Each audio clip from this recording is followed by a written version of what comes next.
I wanted to ask you about Putin's speech and the issues that I was alluding to earlier. Putin sought to place this whole affair in a civilizational context.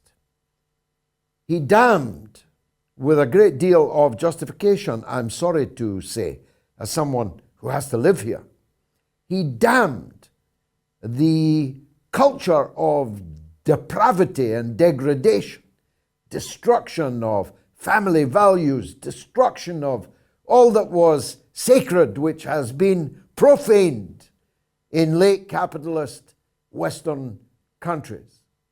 And he counterposed what he says is the traditional values of the Russian people. A civilization, he said, which doesn't claim superiority, but claims its distinctness. And the responsibility, he said, having received it from our fathers and mothers, is to pass it on to our sons and our daughters. I found that amongst the most powerful parts of his address. How did they go down in Russia? Thank you for having me back, Mr. Galloway. Yes, I'd also, before I answer your question, like to echo the sentiments that you've expressed regarding Jimmy Dore and your caller, Wayne, as well from the UK. That's an issue very close to my heart. I'm perturbed, to say the least, but not surprised, sadly, to hear about these actions that he experienced back in my home country. Regarding Putin's speech, yes, it was an enormous speech, as you know, and as many of your viewers are presumably already aware. Unfortunately, YouTube did take down that video that I broadcast with the English translation for reasons unknown to me. It was received extremely positively by Russian people. It was 86% of those polled believed that Putin was sincere and received positively by the Russian people. And I would go further. There were people in my stream on my channel that watched that address who woke up at 3 a.m. US time, I'm not sure where exactly in the US, to listen to the president of Russia and his speech.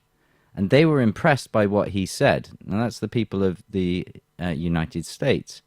The people of Russia were very much encouraged by many of his social reforms, the talk of education, returning to vocational implementation, such as they had in the Soviet Union. Many of these things harken back to those times. And Putin himself said, we need to learn the lessons of the Soviet Union, take the best parts and move them forward. He talked about the future of Russia, being in children, being in family, being in the building of kindergartens and schools.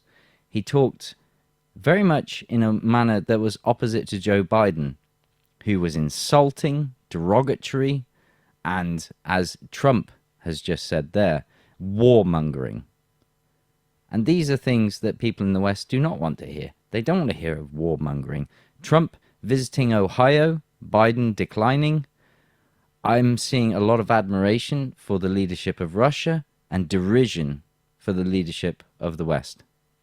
Yeah, derision is a good way of putting it, Mike. I haven't done it yet, though. People are pushing me to conduct a poll which simply asks, who would you rather was running your country, Putin or Biden?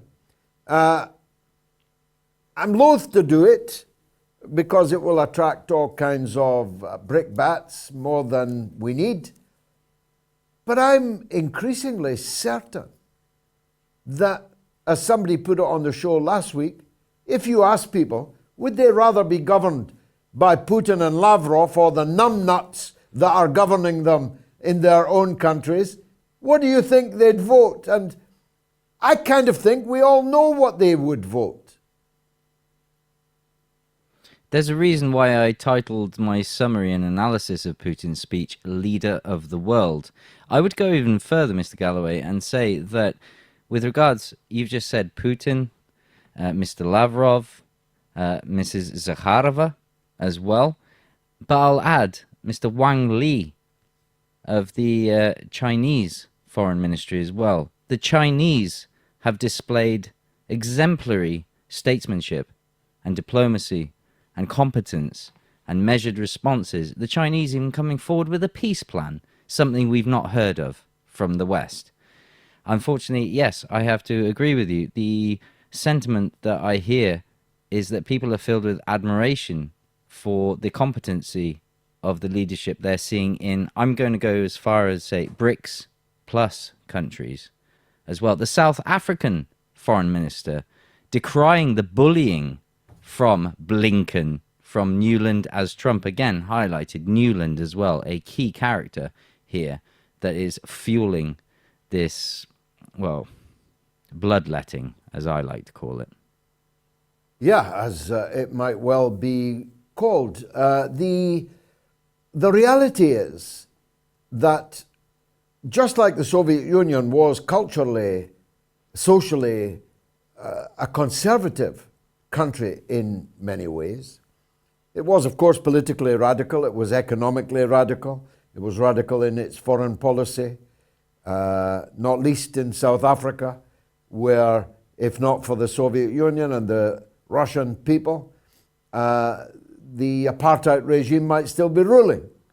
Because, of course, the struggle to overthrow apartheid was supported only by the Soviet Union and China and Cuba and other allied countries like that, while apartheid was supported entirely, wholly by the Western countries who today seek to bully the South African Liberation Government into making enemies of the people who supported them to the nth degree.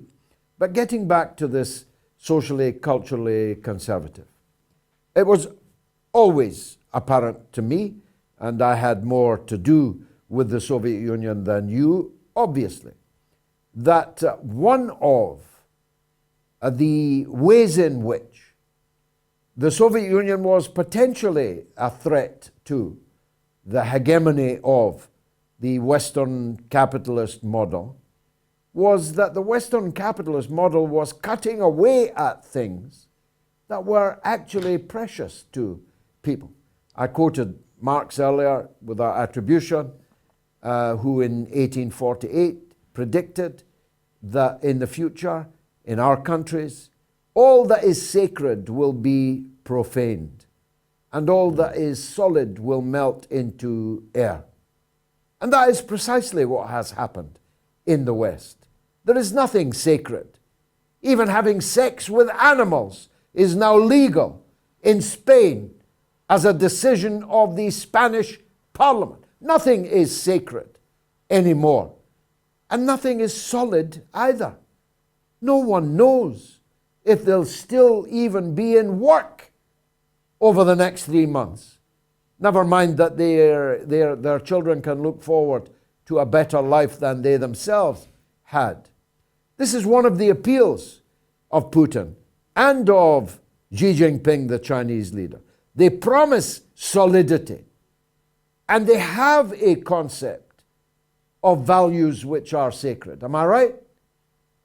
You are absolutely right. And what you've just described here, I recall a march in Berlin with men who were with relations with their dogs, for instance, and this was celebrated and upheld by the Western media.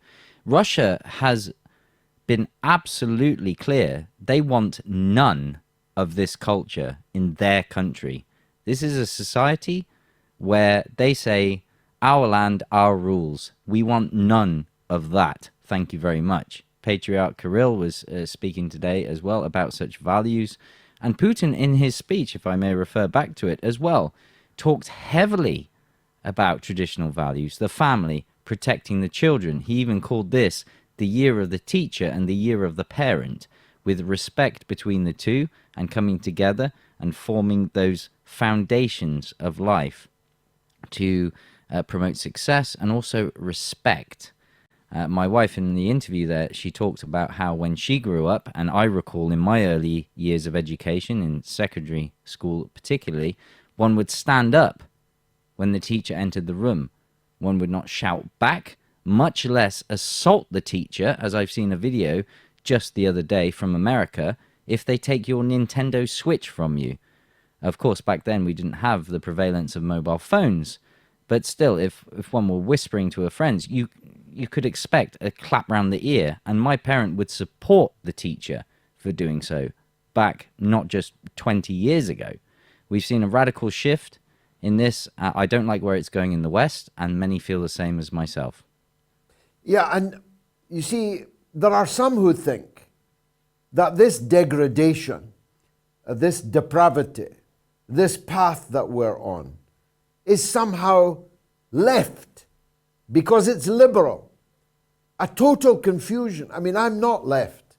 I am a socialist, but that's not the same thing as a liberal. As a matter of fact, I have never been a liberal on any matter.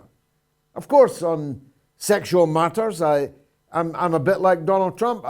I'm quite happy if people party. As long as they're consenting adults, I don't care who puts what where. It's not my business. But I've never been a liberal. And there are many people who say that Putin is trying to recreate the Soviet Union. But what he says is, anyone who has no feelings in their heart for the Soviet Union is a fool. Anyone who wants in their head to recreate the Soviet Union has a problem with their mind. It's about taking the best parts, isn't it? It's about taking what was good about the Soviet Union, modernizing it, and bringing it forward, as you said. That's absolutely correct. And the Western media loves to misquote Putin on that specific quote where he said that. And his measures that he announced in his speech have been extremely popular for numerous reasons across numerous demographics. Now, of course, the younger generation don't remember those times in the Soviet Union, the struggles that they had. But remember, a bulk of Russia is a rural population, and the second most popular party after Putin's is, of course, the Communist Party. Now, Putin's word says we don't want to recreate the Soviet Union, but in his speech he was saying we shouldn't shun the Soviet Union nor forget it. We must take the best pieces and learn from those and use them to move forward, as you've just described. This degradation in the West, you do not have to be religious to appreciate it, to be abhorred by it. You can feel it in your soul, in your own moral compass. Something terrible is happening to the West, and a destiny awaits for it. Russia, indeed perhaps even China, despite being communist and perhaps atheist, they still uphold more moral values and codes than we're seeing in the circus that currently is the collective West, as it's known today. We are headed towards a multipolar world, and the sooner that Blinken and Newland understand this and surrender to it, the better, in my personal opinion. I also believe that Trump has the right idea, and I believe, despite the fact he was lambasted by the Western media, I believe these are also values that Trump upholds. But do forgive me, because Trump is not my area of expertise. Now, how can people follow your work, Mike? I know from the last time you were on, a lot of people wanted to, and I'm sure that that will be true also this evening. Tell people how they can follow you, how they can support your work. Thank you very much, Mr. Galloway. They can follow me, primarily my largest channel is on YouTube. Unfortunately, thanks to a NewsGuard report of censorship, I have been banned for a week, so I won't be uploading on YouTube. I'm also on ilgray.locals.com, as well as Patreon. I.L. Gray. That's correct. .locals.com. Maybe we can put that up on the screen. What about Rumble? You may have heard me say earlier. Rumble. I'm big on Rumble now, whatever it is. myself as well. Thanks to locals as well. I'm on Rumble and Odyssey. And I'd like to thank all of your viewers and supporters for their wonderful outpouring of support for my work. And thank you for featuring me, Mr. Galloway. Lovely. God bless you and your family there in Russia.